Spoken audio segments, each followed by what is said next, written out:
tato, haere mai, and welcome along to Showy Ovaries, a podcast where I, actually performing again, Penny Ashton, learn all I can about the whims and wobbles of my ovaries and reproductive system before it biological clocks off forever. A quick reminder, as always, that I am not a doctor, though I recently purchased a miter saw and created a window frame using YouTube tutorials and talking to various chaps at Miter 10. So surely surgery is just as simple. But if you need proper medical advice, please do seek a proper medical advisee and not someone with an apron in a big shop. Today's guest is not a doctor, though has had some recent experience in nursing a COVID-positive wife, whilst COVID-positive themselves, correct, and probably knows more than most GPs about human endocrinology and the effects of estrogen and testosterone. I first met them when they were performing in Adelaide with their show, Z, Queer as Fuck, which I later saw in Toronto and enjoyed a lot, and I particularly remembered the strap-on, which, I don't know, that's... memorable. Their shows are all about being non-binary and genderqueer. So if you're unsure what that means, here is a definition handily sourced from their website. A person whose gender identity lies outside the conventional cisgender binary distinctions of masculinity and femininity or male and female. Their identity may be mixed, fluid, or third gender. Many prefer to use the gender-neutral pronouns such as ze, zer, or they, them. So my guest today, Ren Lunicke, has toured the world performing shows about being genderqueer. Had an upbringing with an evangelical religious family in the States, who it is fair to say aren't exactly on board. Ren eventually relocated to Whangarei, bringing their now wife, Willow, along for the ride, who also came out as transgender a few years ago. Ren thought long and hard about being on this podcast, so I am very grateful they have decided to swing by my pad to come and chat to me. So please welcome the very fabulous and newly deep-voiced Ren Lunicke. Hey! Thank you. Thank you very much for having me. That's quite all right, my dear. So it's good to be out of the house, isn't it? Yeah, it's good to be anywhere, really, isn't it? So you've been hunkering down a lot in Whangarei? Yeah. I seem to keep moving further and further out of the centre of Whangarei, enjoying the company of trees and cows and sheep and goats and chickens and ducks, and these are all things that are very, very close to me lately. As many people have been throughout the world, lots and lots of hunkering down and trying to appreciate the simple things we have in life.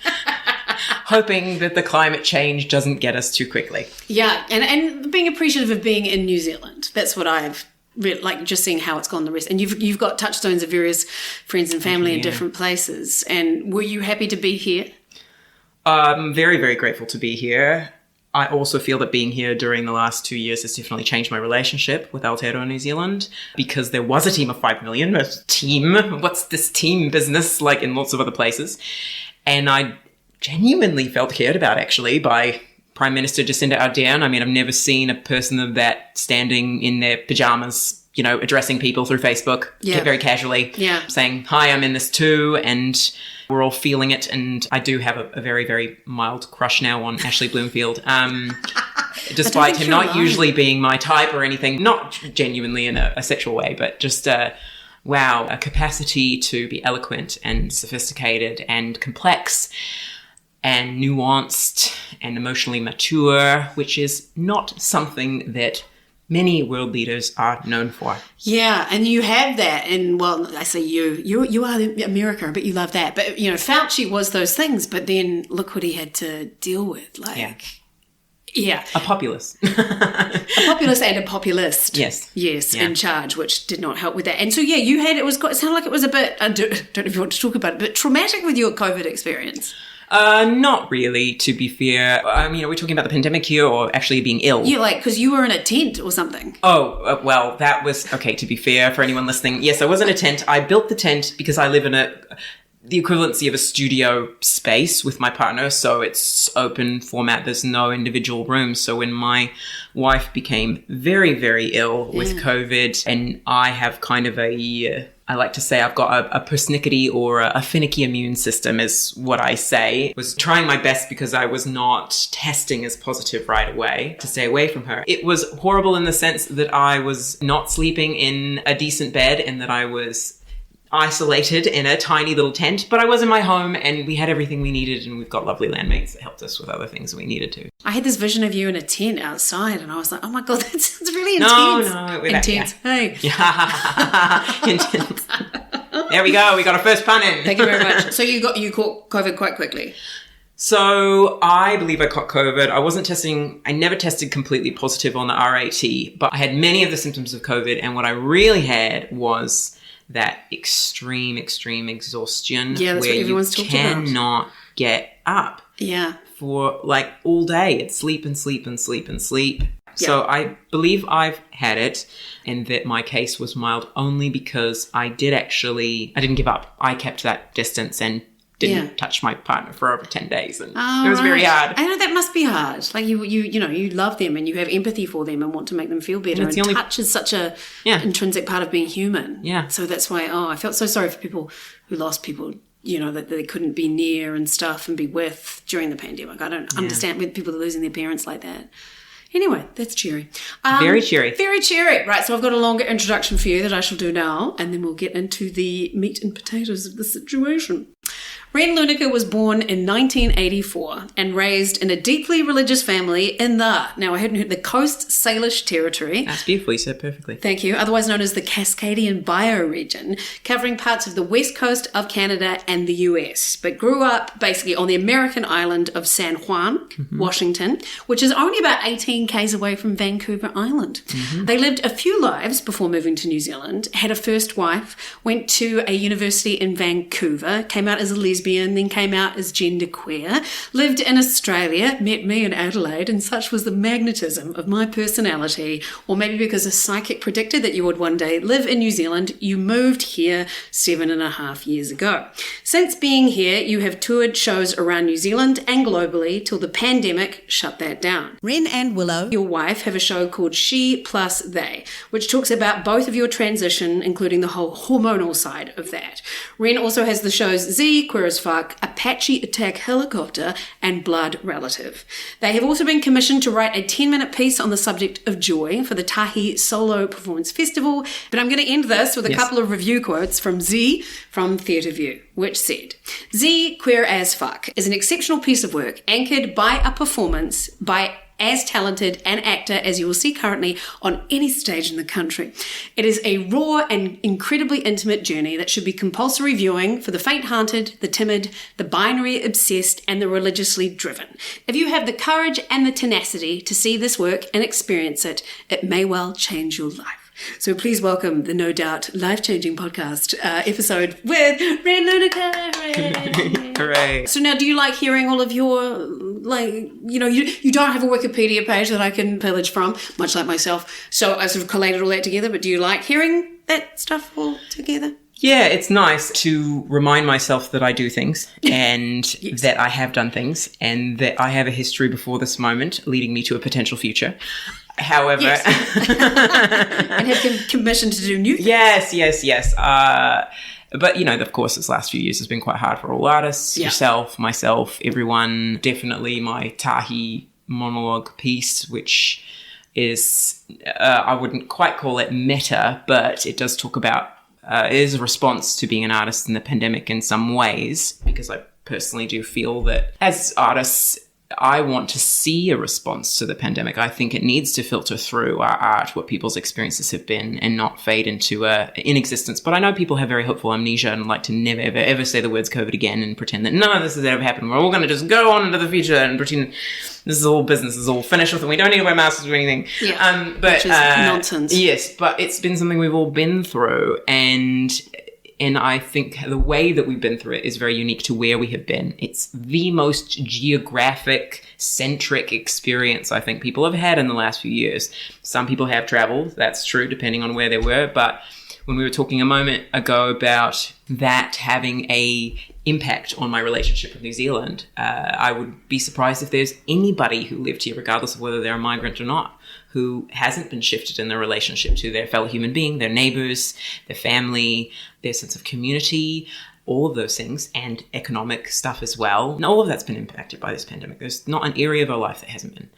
So, and for us artists, we are on the not so great recovery end of the spectrum in terms of a field. And so that's something that I want people to know about as well. I want people to remember that we need art and love art. Absolutely. And be reminded that we're also human beings going through it and responding to it as artists. And one thing that really reinforced for me is, like, I haven't done much television or film, like I wouldn't turn it down, let's say, if they came knocking on my door.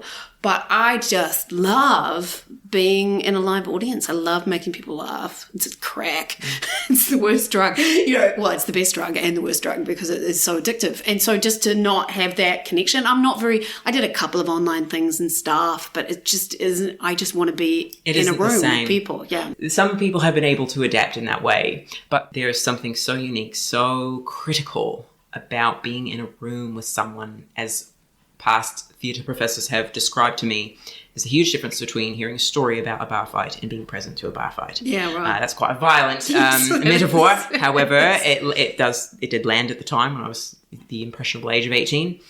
And there's something profoundly important about that when the art, in my case, is dealing with issues of minorities and gender diversity, because while you can watch lots of things on screens, and we hope you do, and we hope that you support diversity in all of its array, the wealth that's out there through those screens, and do the educational work at home with your amazing access that we have in this time of humanity that we live in via the internet, it isn't the same as being with someone who's sharing a room with you, that you're looking at them and you know that they have an identity that is something that you're entirely unfamiliar with. You may have never been introduced to before. And I know in Auckland there are lots of people, and there's K Road and Wellington and all these kinds of cities have lots of exposure.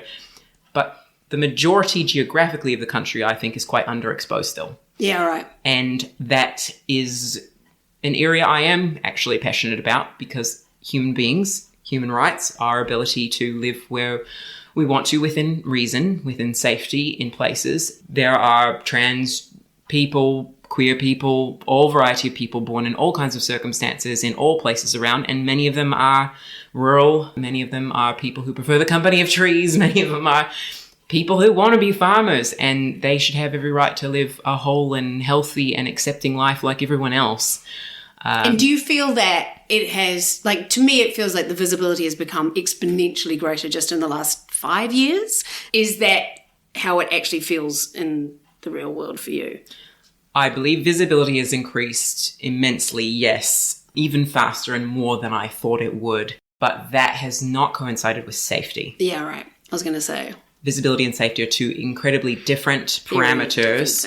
And when visibility goes in front of safety, it not only feels tokenistic, that's almost the benevolent side of it. It can create real backlash that predominantly hits the most vulnerable groups from that visibility. So a lot of people have heard the "nothing about us without us" phrase. An example I have of this recently is I helped host a Rurangi screening, which is our first transgender-led created film series out of New Zealand. And a delightful, very wonderful group of people. There's people who wanted to put it on and didn't necessarily have that much gender diverse involvement. And I thought it was great that they wanted to put it on. However, if something were to happen that were negative out of that film coming there, it wouldn't be directed at them. It would be directed at the local people who are visible in the community as gender diverse. Yeah, right. So that's just a consideration to have around safety, is that it's wonderful to have visibility. Visibility equals hopefully some amount of education, empathy. It is a safe form of learning about things for lots and lots of people who are afraid of being wrong, being shamed, getting things wrong. But there is somebody on the other side of that who's having a lived experience where it's their daily life. And so it's always whoever's the most directly impacted that I always think of as the first ones to consider. Yeah. And visibility doesn't always support those who are most directly impacted. Yeah. Super important for young people, super important to have things that they imagine are possible, not necessarily... Well, not the end. It's just not the end. It's a starting point. It's not a place to go, yep, we've done it, check that box, off we go. So what would you like to see? What I would like to see is for policies to change things to create more equality for all people. My expertise is in that realm of gender diversity and sexually diverse people, but for all people, and to listen back from the communities who are directly involved by them to create those policies. So that's unfortunately really where it's at. That's where our limitation as artists is. We can create lots of possibilities, create lots of conversations, but we also have the safety, if we're touring artists, of leaving and going there and doing a thing and walking away. Yeah. So it becomes important that you connect I connect to communities that are already in place wherever I go if I'm going to do a show. And I guess there's varying degrees of presentation of non-binary and genderqueer, etc. Oh, heaps. And then varying degrees of risk associated with that. Absolutely. Yeah. Yeah. So how do you debate that within the community? Or Well, I try not to debate it within the community. I mean, it does get debated. We are still like relatively young as a organized group of people, I feel.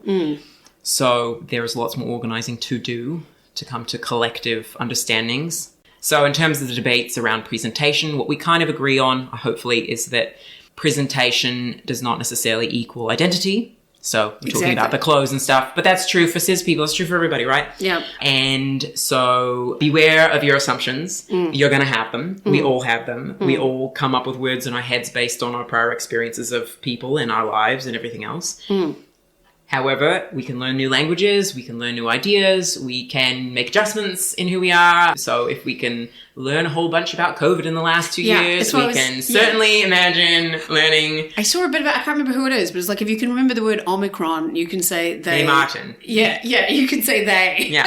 I thought that was really interesting. Yeah, suddenly I have a lot more trans people in my life, but there's very few non-binary people that actually are taking hormones and things that I know. Some of that journey's in my show She Plus A. Nominated for Best New Original Work in Wellington Fringe, so that was quite nice. Marvellous. And it was the first show I've done with my partner Willow, who is a trans woman, as you said in the introduction.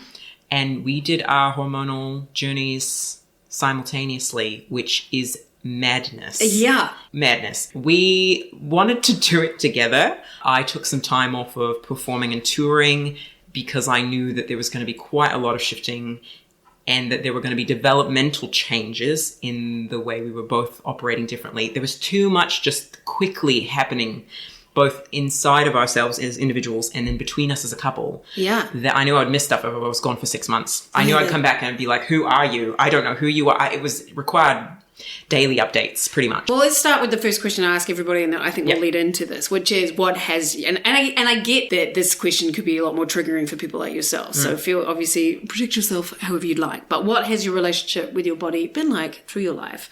And what journey has it been on?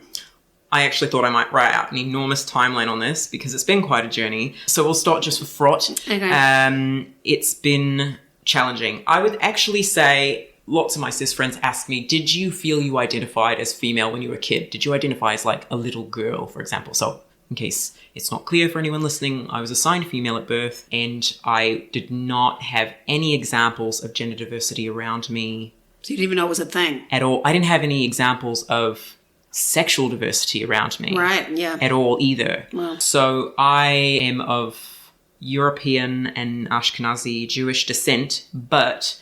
that was all tucked away and I was religiously brought up underneath sort of Dutch Orthodox thing, really, really quite conservative, folded into American evangelical fundamentalist sort of viewpoints of the world. We'll just put it that way. So that did impact my view of my body quite early as well, because my only models was you're a girl, so your body's function is to marry and have babies. And do the... Pray. Yeah, and pray, and that pain was anticipated and pleasure not important.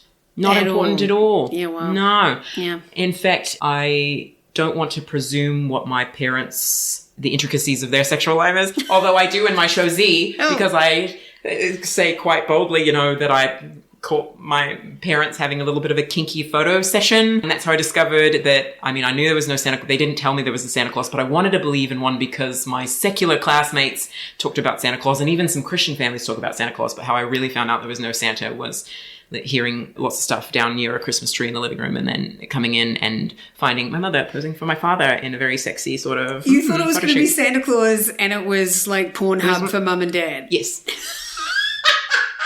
That's it. Wow. Yeah, my Santa story is a little different. Yeah. It's like my dad was drinking the sherry. The end. No. Mine was like my shit. mother in a red feather boa and nothing else. Jingle bells. Yes. Right, okay. Yeah. Okay. So that was a learning experience. So So I discovered they believe in pleasure clearly. Yeah. They just don't want me to. Yeah, wow. Or to know about it. Or it has to be, or it was within this frame of sort of male gaze kind of very... Yeah, right. Posing for him. Yeah. I don't know what their dynamic was. I haven't asked them about that's it, it. right? It's all about repression, right? This is Right. say something, then do something completely different. I mean, maybe that's part of what made it thrilling is the taboo. Probably. Maybe I shouldn't have even removed the taboo because that's what makes it so exciting. And I do think there are people like that will stay in the closet or stay with a taboo because that's where the fun Gives is. them a free song, Yeah, right? that's Okay. right. So, so my relationship with my body was very sort of square, limited. And the lack of pleasure thing was a real problem because I was a very sexual child. Like, I was very interested in my body and touching my bits and figuring out what everything does. Right. And was very, very ashamed about that. Right. So there's a bit of complexity here because my mother was also a high school teacher. Oh, yeah. And she was responsible for teaching health, which included the sex education component. And although I was sent to a religious school, she taught at a public school. And I have positives and negatives. So on the plus side, she taught me about anatomy. Super great about that. She taught it at an age-appropriate time with actual scientific names. No complaints. Thank you, Mum, for that. Yeah. However, again, she didn't teach me about pleasure. She didn't teach me about consent. She didn't teach me about gender diversity. She didn't teach me about sexual diversity. She didn't teach me about non-procreative sex. Uh-huh. And there was very little distinction between, because there was no pleasure, the fact that parts of the body are for pleasure and parts of the body do kind of more reproductive things, and that they both impact each other with hormones and puberty, right? Mm-hmm. So positives and negatives around that. And so in terms of pre-puberty, I felt quite neutral about my body. I didn't feel like I was a little girl because I didn't feel like anything. I just felt like I thought everybody was the same. And I didn't have a super hyper-gendered experience of childhood. It was when I hit maybe 11 or 12 and the chest started happening. Yeah. And the hips started happening that I sort of started having a dysphoric meltdown, which of course I didn't know the word for that for a very, very long time. And I developed an eating disorder, which is very, very common for lots of gender diverse people. You don't want these bumps to keep growing. Yeah, and it was awful. Besides the actual eating or not eating thing, I was exercising really, really hard and getting up in the middle of the night and being like, these have to go away. And I thought I could make them go away, my chest. And I never liked that. And I stayed that way throughout puberty, uncomfortable with my body, quite tomboyish. Mm-hmm. Which didn't click anything in my head at all about my sexuality necessarily, but I did have experiences of being attracted to girls. I wouldn't necessarily say to the exclusion of things, because I did have a boyfriend through high school who was lovely, and part of that was part of the scripting, I think. You are a nice person that is fun and dyes your hair fun colors and plays the drums and has a car, and we could go around and drive around and listen to music and be buddies together. Mm-hmm. And that got rolled into a romantic relationship. But the body aspect of that was still kind of tied to, is my body then yours? What is the relationship of my ownership of my body when I'm with someone? Okay. And that was very, very unclear all throughout my teenage years. Then I figured out, oh, right, maybe you're attracted to women, feminine people. And at that time, I didn't even consider the complexities of all the different ways people are attracted to other people. I just went, oh, shoot, I'm probably gay. I'm, assigned female at birth. I'm attracted to women. Discovered that in university. I was in Canada by that point. And that changed my relationship with my body too, because I discovered pleasure. Because I didn't really have that much sexual pleasure with men. Yeah. And then suddenly I was sleeping with women and I went, holy cow! Whoa! And it was obvious. It was so clear. There were bells and birds and it was just, I was seeing stars and right. I was just, it could have been anyone. I was just like, this is it. I've arrived. Right. And then all of a sudden I had not just my own body to observe, but I had people with genitals roughly similar to mine to also observe. Right. And to study as well. Right. Which I enjoyed both from a pleasurable and scientific perspective. Please lie down and assume the stirrups while I just have a good fossick about. Well, I did tell you my parents were kinky, so... Right. So that my relationship with my body became a different thing then because I started connecting it to pleasure. And that meant that some of these bits that were assigned female were good and fun and worth claiming. But the part that terrified me the most about coming out as queer was I was fully aware that the people who received the most negative, phobic, hate crimey kinds of stuff, harassment, were the ones who were visibly gender diverse in some way. And when I say the word gender diverse in this context, I don't mean that they were trans and identified as gender diverse. What I mean is there was something about them that didn't fit the stereotypical norm. So that would be butch lesbians and, twinky, faggy, queenie, gay guys. Yeah. Those two categories of people got the worst treatment. So I did everything I could to avoid that. I figured if I'm going to be queer, I've got to try and conform to femininity in some way. Right. So that I'm safe. I was terrified of cutting my hair, terrified of not wearing makeup. I used to wear makeup every single day. I worked in an office for a while and wore these tight little pin suit-y kind of dress thingies. Wow. And tried to do that. And there was a power in that. And I must admit that was a power that I enjoyed and got me some nice perks occasionally. So the power of femininity was, I enjoyed it, but I did recognize I wasn't doing it out of an authentic place of self. I was doing it out of safety, security, and needing to have some kind of a social currency. Right. In some way. Yeah. I did that for a while. Married my wife at the time, now my ex-wife.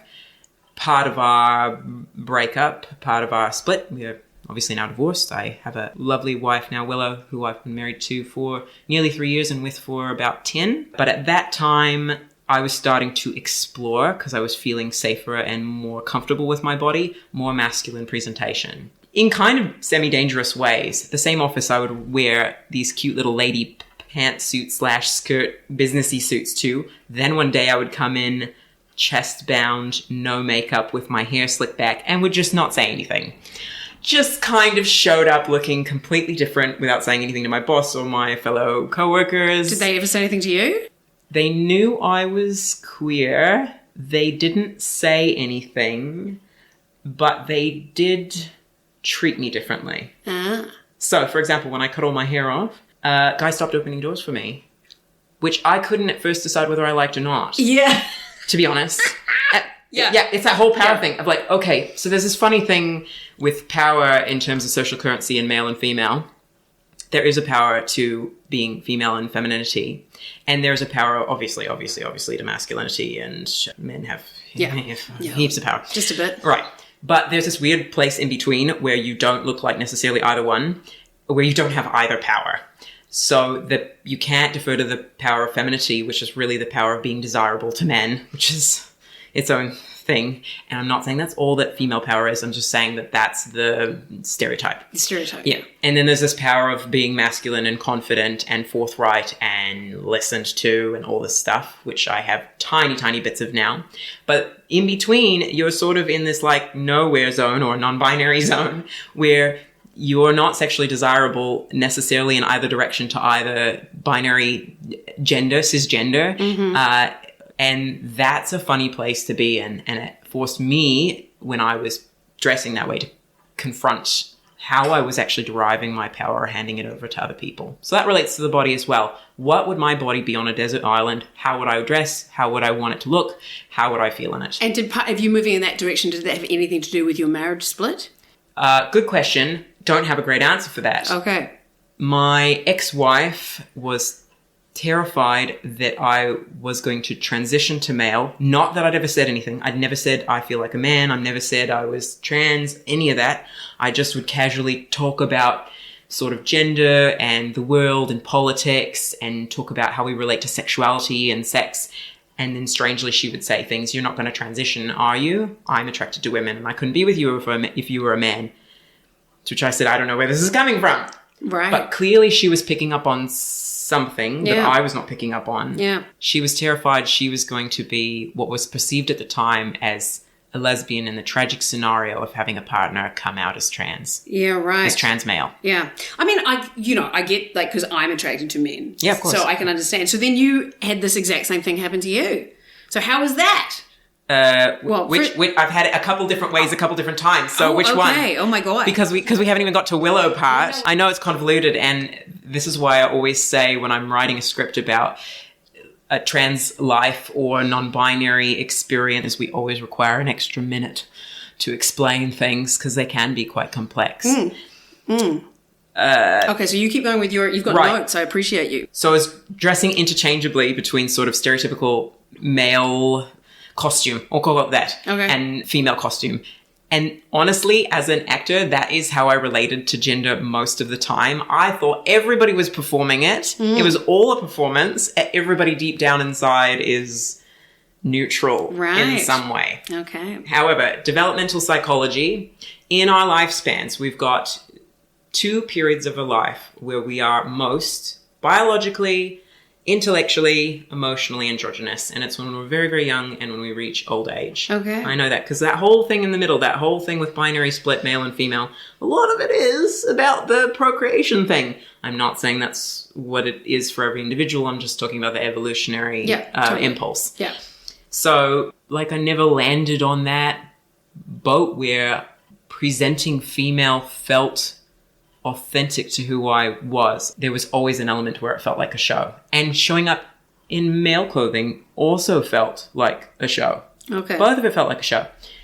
But my body felt too mired in sort of feminine features because of estrogen, because I had breasts and I was, of course, dressing up in that way as well to utilize them for some sort of social currency. Up until relatively recently, I was going by my birth name and I had another male name, which was the name that my mother told me that she would have picked for me had I been assigned male at birth. So I thought, I'll give both of these parts of me some airtime, some living time. And actually living in a more masculine presentation felt like it was catching up whatever little boy I might have been up with whatever my quote-unquote little girl experience was presumed to be. Okay. And eventually I discovered the words gender fluid, found out that that's kind of a title for that experience, and then genderqueer and now non-binary. Those are related terms, but they have somewhat nuanced different meanings, certainly for me, and I know for lots of other people as well. In my particular case, being non-binary means that I would say I'm not quite fluid anymore. I feel like a pendulum that has slowed down and sort of settled roughly in the middle. If anything, I'm a little bit masculine of center, but I wouldn't even say by that much. If anything, my experience on hormones in testosterone has allowed me to become more feminine in a way that feels like safe expression without loss of identity. Right. Interesting. So the whole body thing was very, very difficult. I got to a place of semi-acceptance after I came out as non-binary, well, gender fluid, because of the ability to present differently and because the world was becoming safer to say, hey, I'm non-binary, and yes, this is my body, and this is what a non-binary body is, and it doesn't have to be defined by the assignment at birth. But as I was saying before, the thing that finally motivated me to try testosterone is that I finally got to a point. I'm 38 now. When I started testosterone, I was 34, 35, something like that. In the past. It was prior to the pandemic. It was 1873. Yes, that's right. Yeah. And if I never tried it, I think I realized I had a fear. All of these experiences all have to do with fear. I was just afraid of trying things. And that's the big thing about how gender diverse people present themselves to cis people is we want you to know that we're secure and safe and that we really mean what we say and we're not going to change our minds and everything's really stable. And all of it's not quite true because nothing is really stable. We're in time. You're not, you're stable, but you know what I mean? Like, everything's in flux because we are participating in a concept of linear time. Yeah.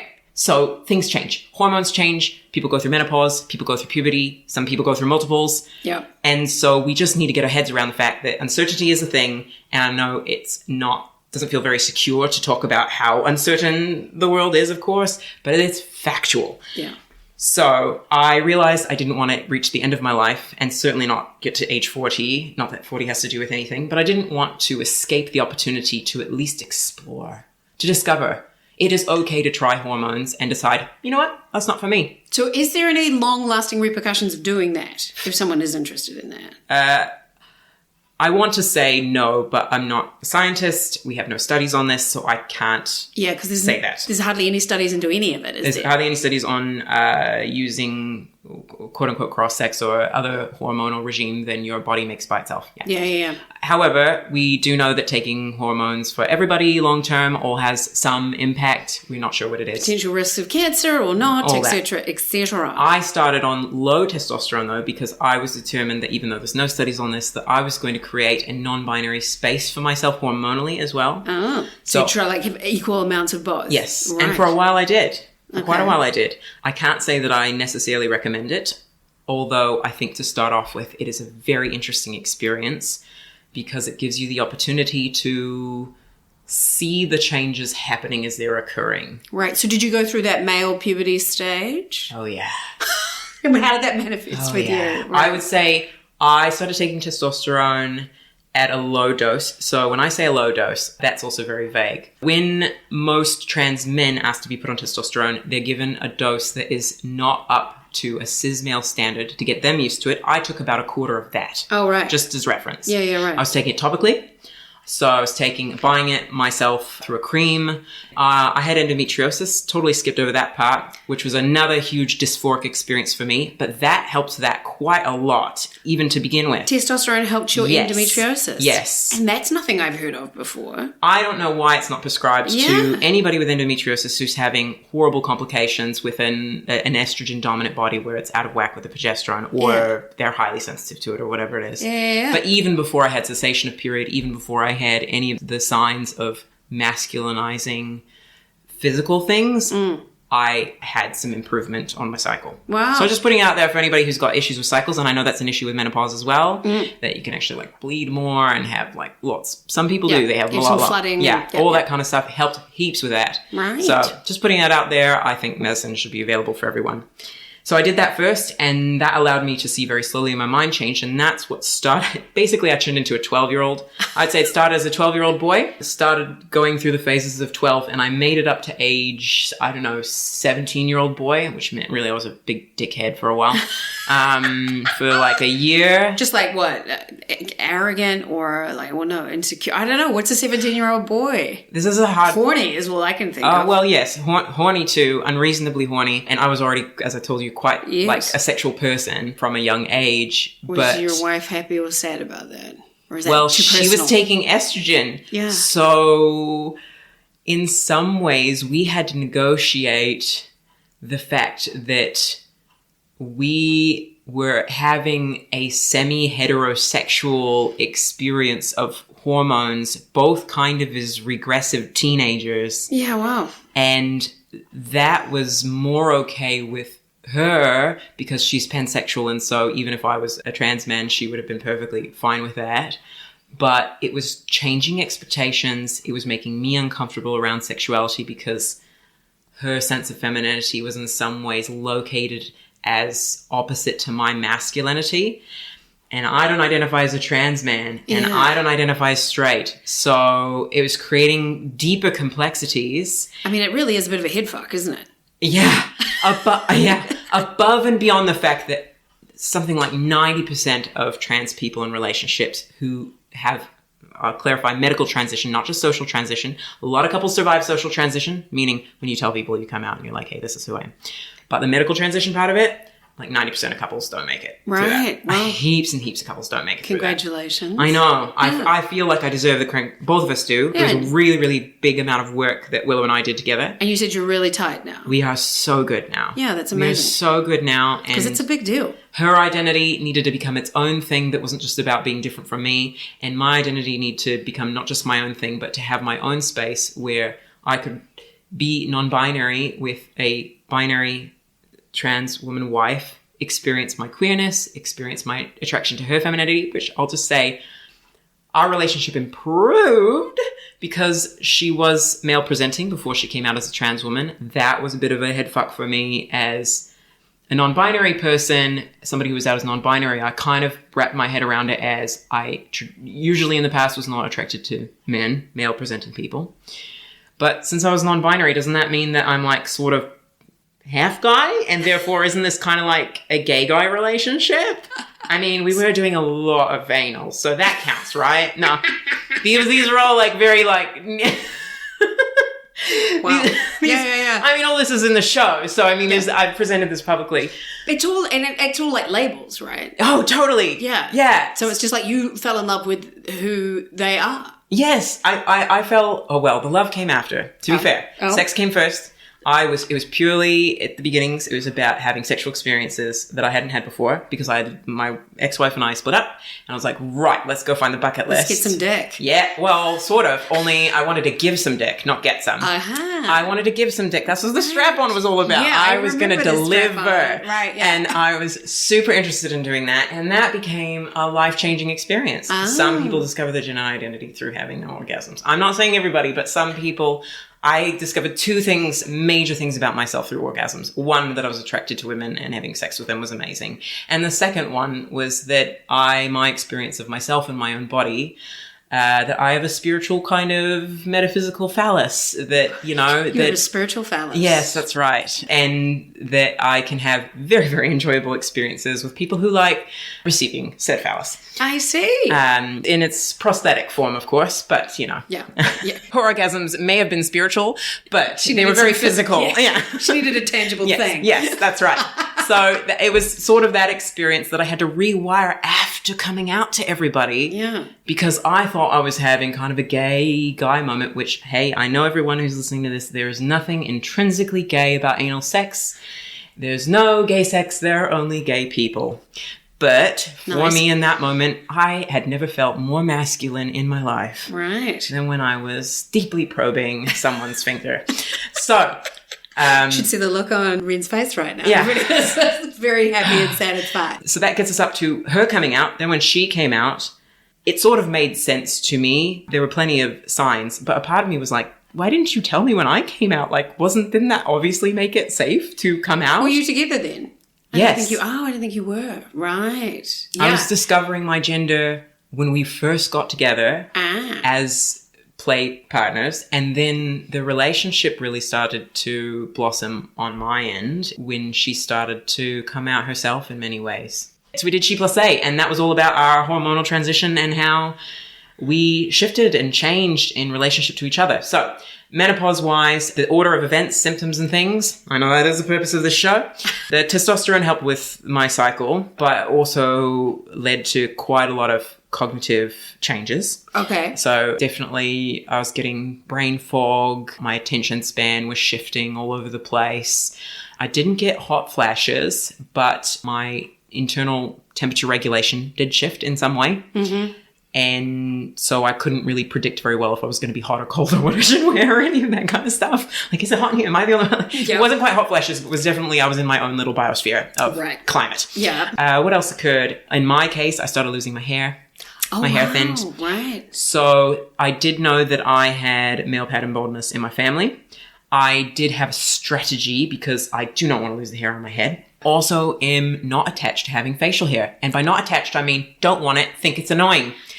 Right. So that's, okay. So then you have to get your dosages of testosterone just right. No, there's no picking and choosing on that one, I'm afraid. I see. So I got lots more body hair. That happened anyway. Basically, one day or a couple of days, I would take a shower and enormous clumps of hair on the top of my head was coming out. Wow.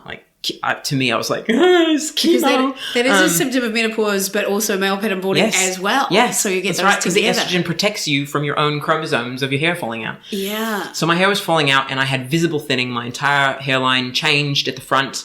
The next thing that happened was I had clitoral enlargement, which I don't think is a symptom of menopause, is it? Something maybe reserved for the... I think that's more of an atrophy situation or a fusing. Well, we'll get to that in a minute. Yeah. Fusing. Oof. Yeah. That's a toughie. Don't have that one, but the atrophy I will say something about. Okay. But started losing my hair and did get more acne. So I did develop, and I still do have, and this is also a menopausal type thing, a few more chin hairs. Yeah. A few of them got through. Yeah. You know, those kind of special ones. I have one. That hide either on the neck or just at the base. And they do fucking hide. You're like, oh my God. And they appear overnight. How overnight. long has that been there? Yes. Yeah. And they're like nothing and then 2 centimeters. Yeah. So you're plucking along. Yes. I've always had a mustache. Everybody says, ooh, very nice. Your testosterone workings. You're getting a mustache. And I tell them, no, I've had a mustache since I was 12. I've been bleaching it since I was 16 years old. Oh, wow. Because I did notice that. I was like, oh, look at that. So I was there you go. Because I haven't bleached it recently. Ah, there we go. So you don't want to rip it off. No, because I don't know. Because waxing is fucking torture. I did that once on my legs and I was like, what is this? Why? Absolute insanity. Exactly. No. So I can understand that you don't want to Well, also, I kind of like that vague in between us. Obviously it's a podcast. I have very dark hair on my head, which actually has gotten darker, by the way, as well. And curlier, hormones. Yeah, interesting. So I have very dark hair, but I like having kind of a blonde kind of a thing going on in my face. That's okay. I'm fine with like the peach fuzz. Right. But not so much. I don't want to shave. But to be flat-chested, I would love to have top surgery. I'm on the list. So those are kind of my goal check marks for body stuff. And I didn't want a period. So eventually I got to there. Period didn't just instantly go away overnight. It kind of like... Did a perimenopause thing? Yep. Just kind of was annoying and unpredictable for a while. And that's good for your endo as well, to not actually have a period Correct. anymore. In fact, what I didn't say about the endo is I had a laparoscopy when I was 21 to both confirm I had endometriosis and remove adhesions that had been there for quite a long time. And at that time, my gynecologist had said, well, we see that these adhesions were quite old. We would like you to be on medical menopause.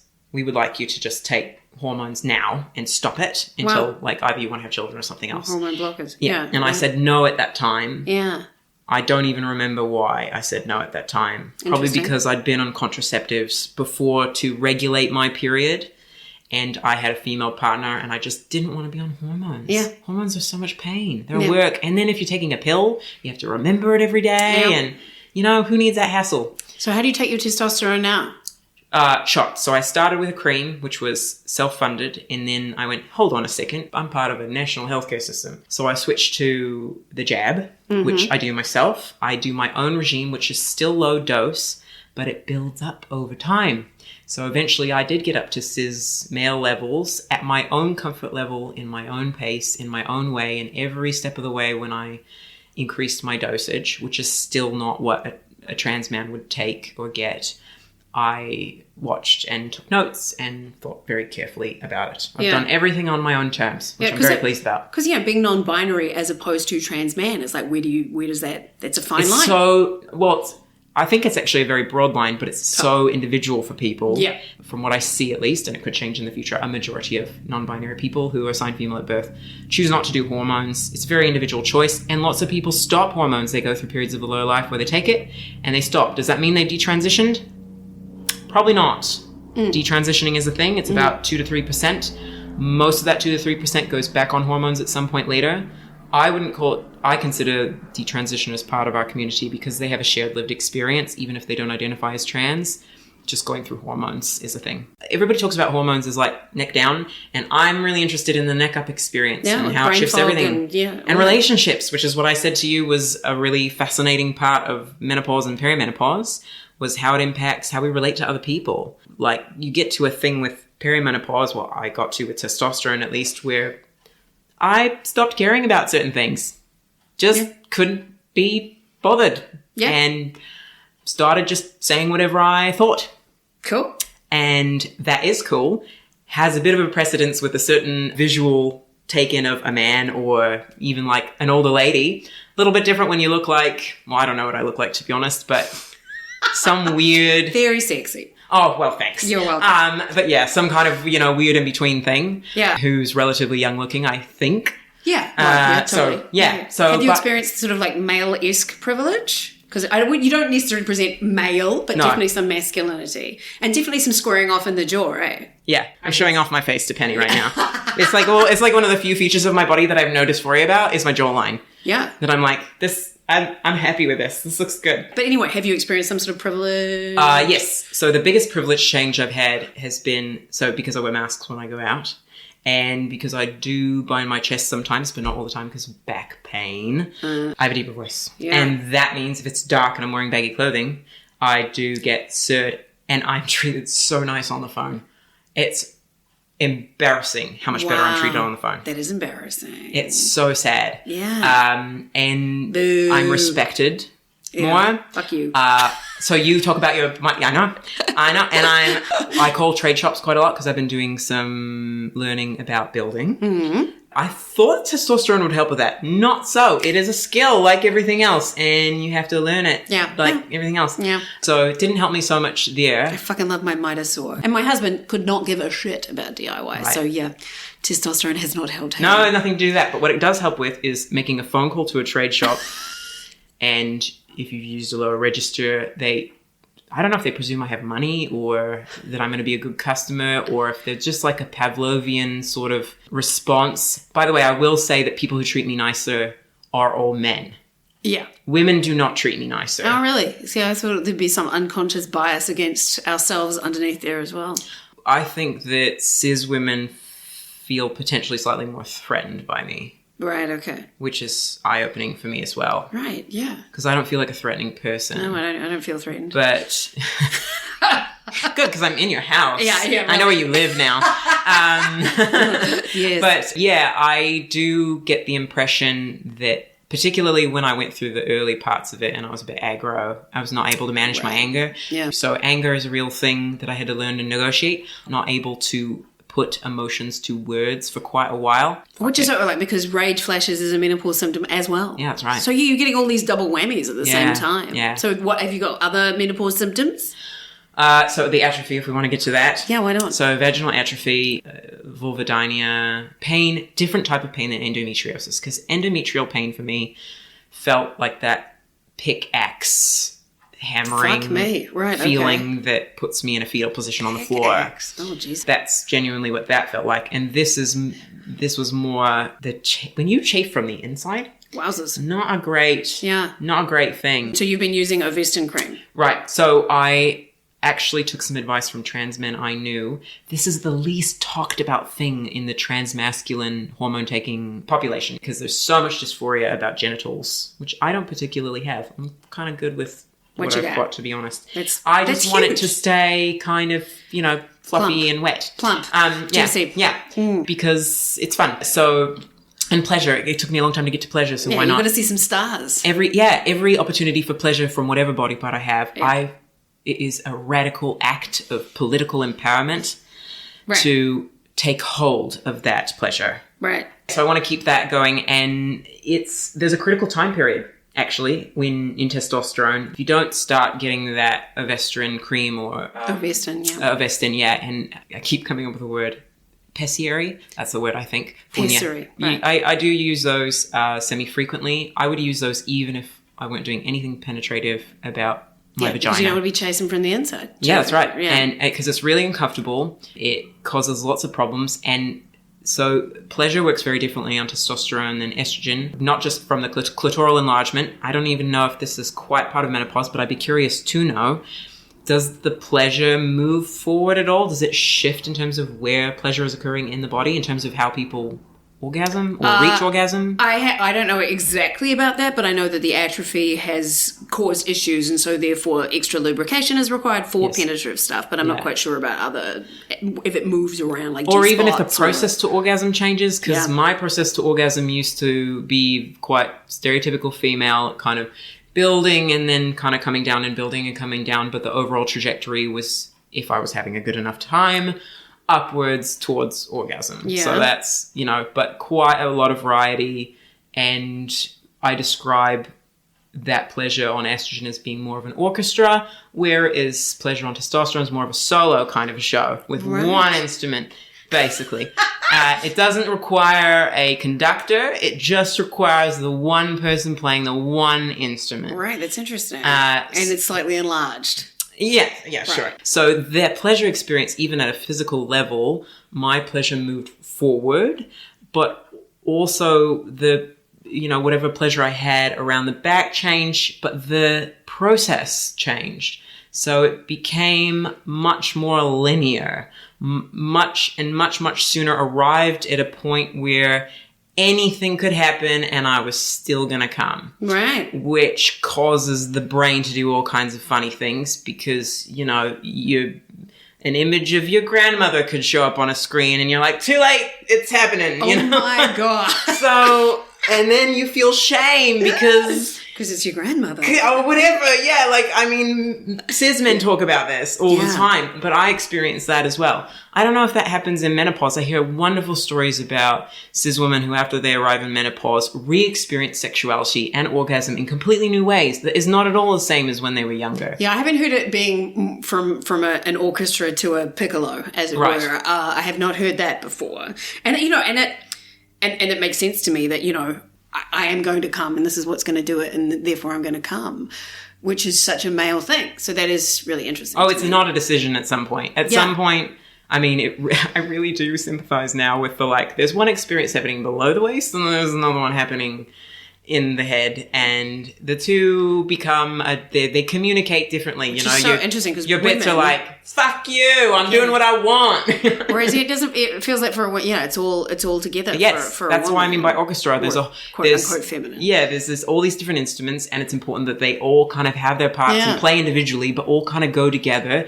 And there's a variety of stimulus, and for me at least before, I needed that variety of stimulus to get where the one part or whatever wanted to go, to get to the end of the song. Yeah. But now it's like, no, it's all right. One instrument is fine. Just play one note a couple of times. And we'll call that music. Wow. Yeah, so, I mean, and I think this must be interesting for trans men, is using a topical estrogen cream, like, traumatizing to them. I think for some it is. Yeah. I think for some, they don't want to have anything to do with that part of their body, or what they call like a front hole, if they have a problem with the term. Front hole? Yes. So I say this very, very strongly, anyone in the medical industry, that tends to be a word that most transmasculine people are okay with. I really feel strongly about, sorry if this offends you, Penny, but the women's health thing. I would prefer it to be called gynecological health or some other kind of thing, but women's health puts it in a category that keeps me from going and getting smears and things. I think it should be, I never want to stop using the word woman because the word woman has been excluded for so long. I hear you. So, but I have no problem with adding. Or like women's and... Yeah, women's and what? Well, I don't know, but I'm so, like, I'm quite passionate about that. Not removing a word that has taken centuries to be fucking put in places as it is, but obviously had a lot easier ride than other people. Well, if you go on almost any website in New Zealand for medical health having to do with reproductive systems, where there's ovaries and vulva, vagina, etc., or any of groupings of those things, just even the terminology on web pages just prevents say women and trans taking health. care of health. Yeah. So like that's, the atrophy was something I started to experience. I thought I was somehow going to be immune to it because I use those parts, and I just thought, well, if they're getting lots of blood flow, it should be fine, right? Not so. So but that is really, really important. And I know it's, for any trans masculine people listening, it's really, really hard to talk about. It's hard to talk to doctors about. It's hard to talk to other trans people about even. Totally. But it's really important, and you can't, it gets hard to go backwards, I think. I don't know if that's true for cis women. Maybe you do, what you've heard or whatever, but is there a point where if it's too atrophied? No, I think you can always get help. You can always kind of bring it back. And also I think it just doesn't have that mental trauma associated with the word estrogen. Right. Like estrogen is something that I enjoy having. Yes. You know, I want. Of course. Right. Yeah. Right. So, and I just think people just didn't know. They didn't know you could get help. They didn't know there's things out there because we haven't been taught anything. That's right. I mean, you have no role models and non-binary and all that sort of stuff, but the lack of menopause information until now, and again, much like trans visibility, menopause visibility has gone exponentially up just in the last couple of years. It's great because it's something we have in common, actually, not necessarily about gender identity, but as I have a theory that in some ways your gender does shift a tiny bit. We're not talking into a new category, but certainly like a shade or something in different states of hormonal whatever. Certainly the person who's a little girl is not the same as a woman, who's not the same as an older woman, a postmenopausal woman. There's time and shifting. Yeah, because or a pregnant woman who's in a completely different... Because there's some doctor, I can't remember his name, he's a bit of a dick, who describes menopausal women as castrates. So to me, you know, that's not very flattering, is it? Well, no, but, you know, and I don't think I'll feel any less of a woman regardless of where I am. Yes. So I think it's each person. Yeah. Yeah. For me, I see how I always want to create expansion of possibilities, of different iterations of things, different life phases, whatever it is. Yeah. So I had no knowledge of menopause except for through the movie Fried Green Tomatoes. The character Evelyn Couch, she does this amazing thing where there's these younger women who park in a spot she's been waiting for ages, and she runs her car into their parked car on purpose.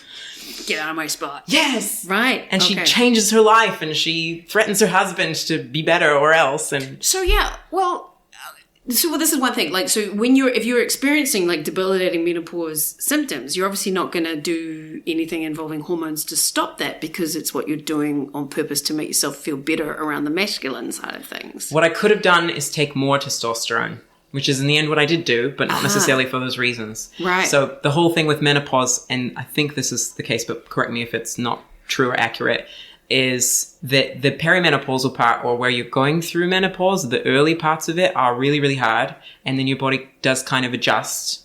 Can do. Depends on the person. Like, my mother still was getting hot flushes. She just started taking HRT at 75 because of all the hot flushes that she got a hysterectomy at 40 and had hot flushes for 35 years. So that's horrible. Some people do, some people don't. So, right. I think most people, calm down. And the brain fog goes, and sometimes, and the hot flushes can go away, but they don't necessarily. So, yeah. So my adjustment... Again, everyone's different. Yeah. Yeah. My adjustment on testosterone was elongated because I was taking low dose. Because I didn't go straight into it, which might be a reason why they don't recommend that. But you had to learn it. I had to learn it for myself, and everybody responds differently, so... Yeah. But that was my education about menopause until my mother started having hot flashes. Did you talk to your mother about her menopause? Barely. Because how often do you talk to your mother? I actually talk to her now more frequently now than I have in decades. Oh, great. Literally. Is that good? I think so. And how had she reacted to your testosterone journey? She doesn't acknowledge it. Just ignores it.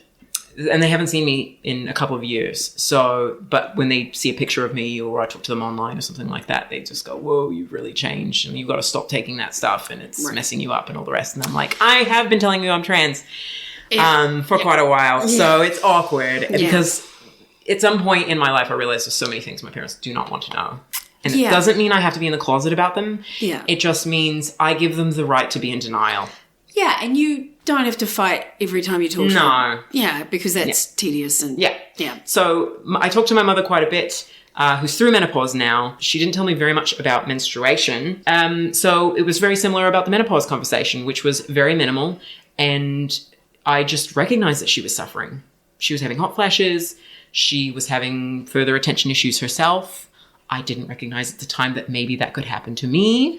Right. I have a lot more grace about that now, which is maybe why we're more in touch. I hate this. This is a terrible stereotype, but I have learned just a few things about myself that have given me more compassion from my mother's experience. Yeah. Yeah. I mean, she had hopes and dreams for you that have not come to pass. Well, I don't think she should have had those because I don't think parents should have those for children. Yeah, but they can't help it.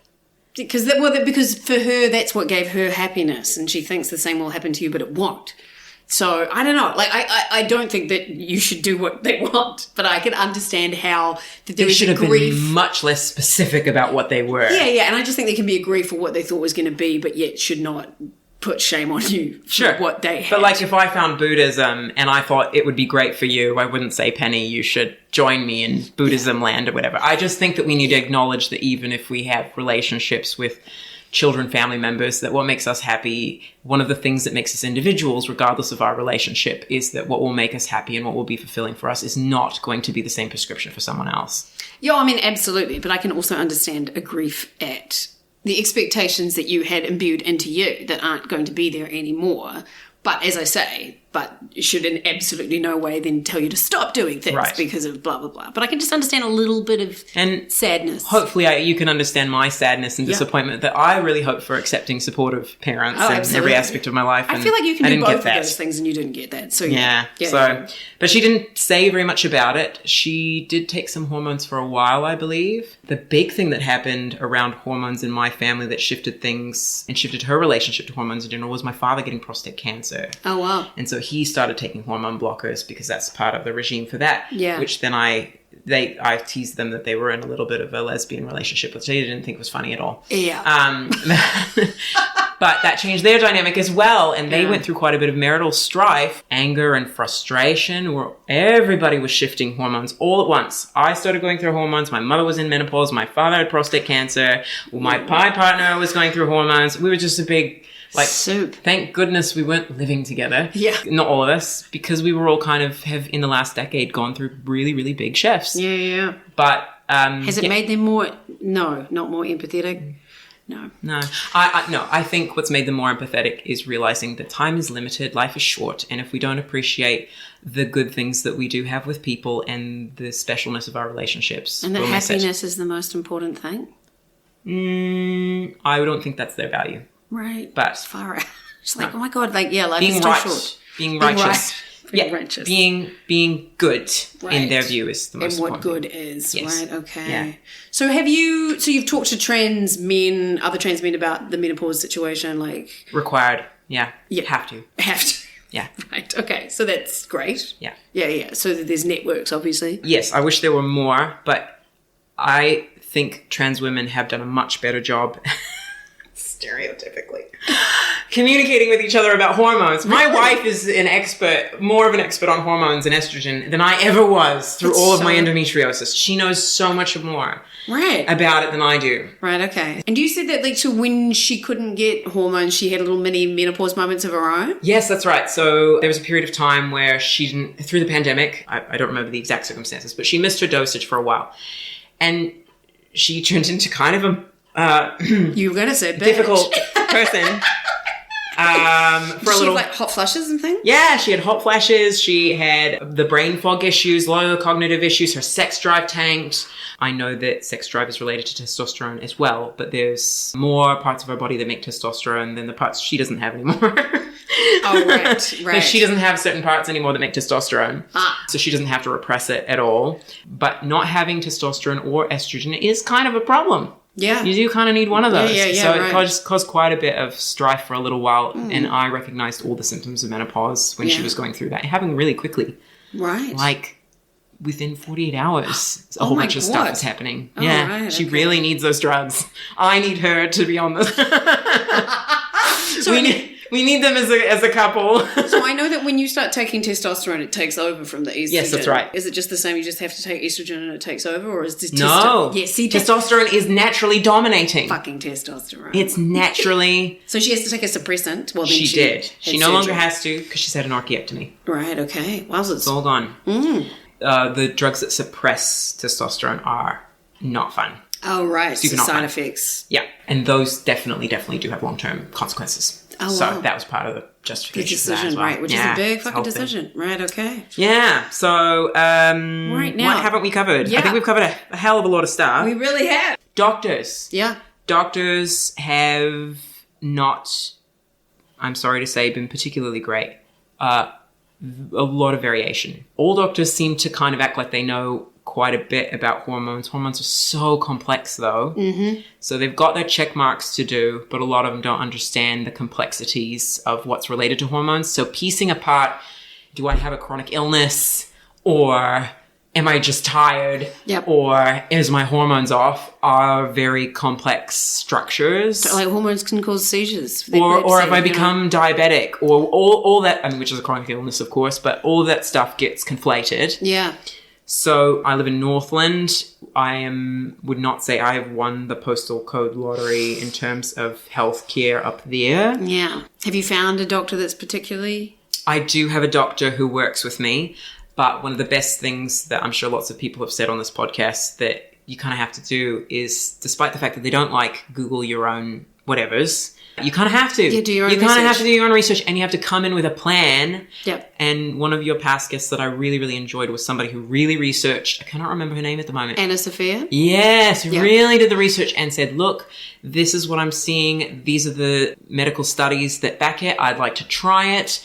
This is my plan for that. And if you come like you're going into a legal meeting, then it helps. Yeah. It helps a lot. They'll listen to you. Yeah. So I do have a doctor that listens to me and is willing to hear me out on whatever arguments I have about it. But I did have to come up with the idea about the pessaries myself. Not necessarily that, but I did have to say, hey, I'm worried about vaginal atrophy on my own. If I hadn't, nobody ever said, By the way, do you know this is a common problem? Yeah, it feels like you should get some sort of kit, like a trans kit. And here's all the stuff that could happen, particularly around menopausal symptoms. And that's right. Yeah. Well, they are working in a change in the healthcare system to get further professional competency training for GPs around the country. So I'm looking forward to that. And so many different things. I mean, I know I sort of had bagged GPs in the past around not knowing enough about menopause. And I know that for the most part, there's doctors out there, and their whole Hippocratic Oath is about helping people. So, yes, I realise that there's a lot for them to learn, but it is good. And especially those who are willing to upskill and want to know about this sort of stuff. That's right. There's some good ones out there, but there's just... Absolutely. It is... We shouldn't have to choose. We shouldn't be... And we also have a great shortage in GPs all over the country, right? There's so many people who don't have. Yeah. So it's research, and it requires a resiliency of engaging... yourself and the healthcare industry and research. And I do find I have to take breaks. It's not like keep going and don't give up till you find the right thing. My experience has been more work at it a bit, trying to get to a semi-comfortable place with whatever the hormonal regime is, and then do a bit of work if you can find a kind of oasis of functionality, and then come back to it. Right. And do a bit more when you can. So there's one of the questions you often ask is, does it affect your work life? And I would say absolutely. I think that there should be a lot more space in the working world and health and safety in how we view hormonal changes of all kinds, significant ones, that we have a lot more ability to be flexible around our work life. Yeah. I don't think that's just for women or just for trans people. I think that applies to quite a lot of people. Yeah. So do you have any advice if someone's listening? Yes. My advice is... that the bravest part about it is to find other human beings that are going through similar experiences and create safe spaces to talk about it like you are right now, honestly, to disseminate information, to be willing to share things that are going to feel quite personal, but that if we don't start talking about what feels incredibly personal, incredibly intimate, then it never becomes neutralized as just public relevant information, as you are doing. Thank you very much. Well, thank you for coming. Yeah. And so it's all about, I do have a relational viewpoint on it, that it does start with talking and building relationships. And the intimate relationship, partnership type thing is really important too. I think that people who are in relationships with people going through a hormonal transition also need to learn about it. Yeah. Because one of the big problems I see happening with both trans people where somebody's going through a medical transition. You see that a lot of that happening with couples where somebody's going through menopause, and a lot of couple breakdowns happen when somebody's going through menopause, regardless of gender identity. Yeah. And I think that is because people don't know about it. And if they were just cued to give each other a bit more space and compassion and empathy and had some knowledge, I don't know why we're not learning about this in school, honestly, about it, then there would be more flexibility around insecurity. I think it can bring up a lot of insecurities about who I am and my body and all the rest, about anger and how to express emotions, about how things can continue to be the same but are also changing, what are kind of the triggers that create emotional blow-ups or arguments or whatever, because the way you argue, I think, changes, and how to focus on what matters and redistribute the emotional labor between the two or more parties involved in any kind of intimate relationship. So it doesn't just have to be, daughters talking to their mums about, I can't stand my husband, etc., etc. It can also be, I think, husbands out there and female partners out there who haven't experienced menopause yet, because my ex-wife was 15 years older than me, so she was going through stuff I wasn't going through. Yeah. We all are with somebody we love quite a lot, so we need to learn about them and their experience from their point of view. Yeah. So listen. They do that. So listen. Lovely. Are there any websites, anybody that's like non-binary or interested? So many. Not all of them are good. But I will say this. My favourite website from here within New Zealand is Gender Minorities Aotearoa. Gender Minorities Aotearoa. That's correct. Lovely. And they have a compendium of information that includes medical information about doctors. We also have a kind of a trans Yelp reviews list for GPs. So we report back on medical practitioners that we have liked or not liked. So anybody can look that up. That's and great. Also they provide some mentoring and peer support and connect people wherever they live within New Zealand at least. So I would say absolutely start there. Yeah. Great. And I'll put those links in the show notes. That'd be great. Right. Did you have a fun fact at all? I just thought of a semi-weird one about hormones and genitals. Yeah, why not? So most people talk about, particularly quote-unquote female genitals, vaginas, vulvas, having a certain smell. Yeah. There's Right. usually fish involved, let's Yes, be honest. yeah. Like RuPaul. A variety of things have come up about smells.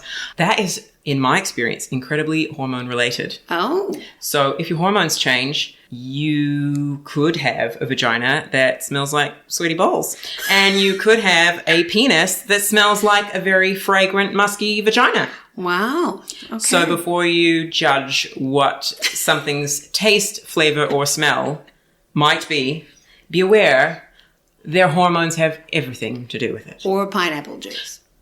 I mean, that never hurts, regardless. Or like cherries or something, all that nonsense. Yeah, that's all right. Yeah, okay. Just put a no, sorry. Okay, good. Okay, Yeah, so that's a fun fact, is that the scents coming that are around genitals are hormones. well, thank you for that. Yeah, I'm Fun sure fact. you didn't want to know that. I don't know if that was fun, gross, or weird. But Fascinating. I like facts. Yes. So, well, thank you very much. This is the longest podcast I've done yet. I'm sure you'll edit it to a reasonable length. I will edit it. I don't know how much we can cut out. It's all fascinating. It's all marvelous. But anyway, thank you for coming to my house, and I'll see you at some stage when I see you next. Ciao. Thank you so much, Betty.